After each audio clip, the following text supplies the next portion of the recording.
अटकलों पर दक्षिण कोरिया ने विराम लगा दिया है। दक्षिण कोरिया ने CNN से कहा है कि किम जोंग उन जिंदा हैं और स्वस्थ हैं। दक्षिण कोरिया के राष्ट्रपति मून जे इन के विदेश मामलों के सलाहकार मून चुंग इन ने CNN को दिए इंटरव्यू में कहा, मेरी सरकार इस बात की पुष्टि करती है कि किम जोंग उन जिंदा हैं और स्वस्थ हैं। वो 13 अप्रैल से उत्तर कोरिया के वोनसन इलाके में रह रहे हैं, इसमें कुछ भी संदिग्ध नहीं है। 15 अप्रैल को किम जोंग उन अपने दादा के जन्मोत्सव पर शामिल नहीं हुए थे और उसके बाद से ही उनकी सेहत को लेकर कई तरह की अफवाहें उड़ रही थीं। उत्तर कोरिया की सरकारी समाचार एजेंसी KCNA के अनुसार आखिरी बार 11 अप्रैल को किम जोंग उन एक पोलित ब्यूरो की बैठक में शामिल हुए थे। पिछले हफ्ते CNN ने रिपोर्ट की थी कि किम जोंग उन की हालत एक सर्जरी के बाद गंभीर है। उत्तर कोरिया पर केंद्रित दक्षिण कोरिया के ऑनलाइन अखबार डेली NK ने भी अपनी रिपोर्ट में कहा था कि ज्यादा स्मोकिंग, मोटापे और ज्यादा काम करने की वजह से प्रभावित हुए किम जोंग उन के हृदय का इलाज चल रहा है। इस रिपोर्ट में कहा गया था किम का यांगसांग काउंटी के कोठी में इलाज चल रहा है। अखबार की साइट के मुताबिक किम की हालत में सुधार होने के बाद उनका इलाज कर रही मेडिकल टीम के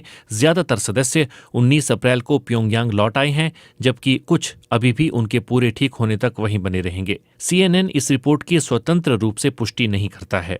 रविवार को उत्तर कोरिया के एक अखबार ने कहा कि किम ने उन सभी को धन्यवाद दिया है जिन्होंने उत्तर कोरिया के शहर समजियो को फिर से बनाने में मदद की है। CNN रविवार की इस रिपोर्ट की स्वतंत्र रूप से पुष्टि नहीं करता कि वाकई में किम ने खुद ये धन्यवाद दिया है या नहीं। ऐसा पहली बार नहीं है कि उत्तर कोरिया के नेता के स्वास्थ्य को लेकर खबरें आने के बाद वहां के मीडिया ने किम की गतिविधियों की रिपोर्ट दी हो। उत्तर कोरिया अपने नेता की किसी भी जानकारी को लेकर नियंत्रण रखता है। उन्हें शहर में किसी देवता की तरह लिया जाता है। सरकारी मीडिया से उनकी गैर मौजूदगी अक्सर उनके स्वास्थ्य को लेकर अटकलें और अफवाहों को जन्म देती है। उत्तर कोरिया में कोई स्वतंत्र प्रेस नहीं है और जब भी देश के नेतृत्व की बात आती है तो अक्सर एक ब्लैक होल ही दिखता है।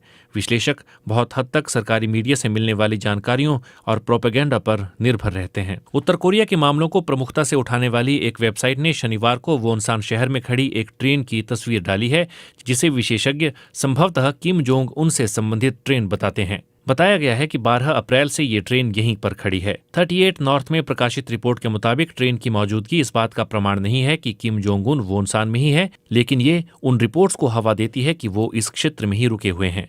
उत्तर कोरिया के मामलों पर 38 नॉर्थ विश्लेषण प्रकाशित करता है और वॉशिंगटन DC स्थित think tank Henry L Stimson का एक प्रोजेक्ट है।